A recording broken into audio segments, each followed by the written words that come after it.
Hey guys, it's Ian here with HobbiesofaMan once again, and today we're doing another manga first impressions review. Today we're looking at Snowball Earth, which is a pretty cool and interesting manga that came out relatively recently. I think there's only about 7 volumes in Japan, and here in the States I think there's 3 of them so far. It's written by Yuhiro Sujitsugu, it's published by Viz Media. It's a Shogakukan title, which seems to be something that they've been picking up more and more in the last couple years. And it's readable for a pretty low price. I think it's $2.99 right now. It's readable on the Viz Media Manga app. So Viz has 2 different apps. They have the Shonen Jump app, which does all the Shueisha titles, and they have the Viz Media app, which has Shogakukan and a different company titles from them on that app, right? So the difference is one of them is yellow, has an S and an a J, and the other one, of course, is the red Viz logo. So it's available on that app. You can read it there. That's how I read it. I did not buy these physically. And the demographic here is seinen. This is an adult title. I can't remember what magazine it comes up on, but it is an adult magazine. And the genres here are sci-fi, post-apocalyptic, and survival. In terms of what the kind of vibe of it is, I would say this is kind of like Ender's Game. Like the main character is a child soldier who goes into space. The opponents are not aliens though. Well, they're aliens, but they're also kaiju. And the kaiju aspect of them is actually the most important part, right? So it's a little bit like Ender's Game. It's a little bit like Pacific Rim. And it's also, I guess, a little bit kind of like Gundam. But the robot character actually has a consciousness, so there's maybe a little bit of that like Master Chief Cortana kind of interaction there. Although both characters are male in this one. So the robot's male, and the young character that we follow is male as well. So yeah, in terms of adaptation, there is one coming. I think it's coming in the next couple months, or maybe early next year. So I'm not exactly sure, but it does seem like it'll be a cool adaptation. I'm not really sure who's making it, but I think I did see images from it, and it looks pretty nice, right? In terms of a premise here, it's kind of unclear. It's kind of hard to, kind of tell you what it's about. The opening chapter gives you the concept that it's going to be like Ender's Game, and then the second chapter, or actually the end of the first chapter, really tells you it's going to be more like the day the Earth stood still, right? It's a story about Tetsuo, who is a child soldier who's a hero, and his robot Yukio, who is a giant mech character. And we learned that Tetsuo became a very introverted character, right? Kind of like Komi, but a bit more expressive. Because Komi is introverted, but she's not... she's socially anxious as well, but she's not outwardly kind of referencing that to people, right? She's very calm and collected. She just doesn't interact with people. Tetsuo is not calm and collected. He's very, very expressive. He wants to interact with people, and he can't, and his anxieties get ahead of him.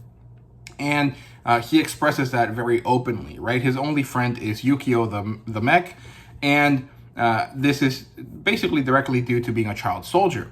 As he's preparing for his last mission, he's excited about the fact that after this, he might go ahead and become a normal young man, and he'll hopefully gain some friendships after this, right? He's going through these concepts that he learned from a really shitty book that's kind of like the Japanese or like the, manga equivalent, the Snowball Earth equivalent of like how to make friends and influence people, but the advice is not very good.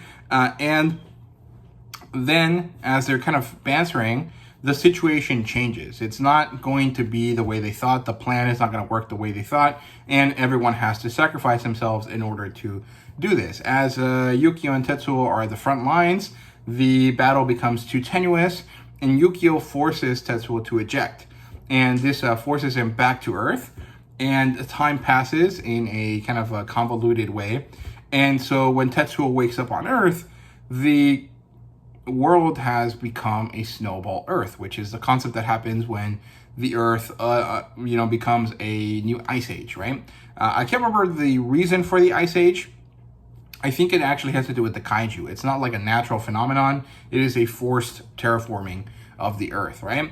And as he wakes up on this snowball Earth, he has to figure out what's going on, and he ends up meeting some human characters along the way. And he becomes part of their group, and now he's in this like, you know, frozen survival situation, and we learn more about the characters as they go. Overall, it's a pretty cool premise. The artwork is a bit odd in some cases. The kaiju slash monsters kind of look like something out of Claymore, or I don't know, I can't really think of anything else that looks kind of like them. It almost does look like Claymore. It has this very like undefined and creepy kind of vibe to it. They're really interesting. And there is a transition that's happening with the kaiju where they were kind of bestial, and now they're kind of starting to look humanoid, and this is a problem, right? So maybe this is also drawing a little bit from kaiju number 8. And the characters are pretty fun. I think Tetsuo's anxiety is played pretty well for comedy. You know, it's clear that he has problems, but it is also clear that, you know, he could definitely overcome them, and he's just someone that is like excessively anxious for the sake of it, you know, within the story. The other characters are pretty fun as well. I don't really have any references for those characters. One of them kind of looks like someone from a Full Metal Alchemist character or something like that, but it's not really something that I can pinpoint too clearly, right? The character interactions are pretty enjoyable, and Yukio does show up again later in a kind of reduced form that kind of looks a little bit like Baymax, and they have a good banter between them, right? So the concept of the story is pretty cool. The premise is pretty cool. The characters are fun. The art style takes a little bit of getting used to, but overall, you do enjoy it. If you make it through the first volume and probably read into the second one, I think you'll get hooked, because I was definitely interested by the end of the second volume. I did want to continue, but I just thought that it was probably better for me to stop so that I could do the first impressions review just on the first volume, like I usually do for my reviews. And so overall, this was enjoyable. I don't necessarily think it would be something I would buy and then continue to collect on my own, but having access to it through the Viz Media app does allow me to enjoy it with basically minimal financial risk, if that makes sense. And that's good for me. So, you know, that means that your mileage may vary. If you're someone that's really interested in this concept, it might work for you, but also the characters might, you know, throw you off because they are very up in your face. And sometimes that's not that good for you know, most people, right? A lot of people don't like Deku because he has that kind of like over, you know, exuberant anxiety. And this character is similar, not exactly the same, but similar in that regards. And there you go. Those are my thoughts here on Snowball Earth. Let me know what you thought down below. If you've read this, let me know if you agree or disagree with what I said. And if you haven't read it, let me know if you're interested in reading it. So yeah, thank you guys so much for watching. I hope you guys enjoyed, and see you guys later.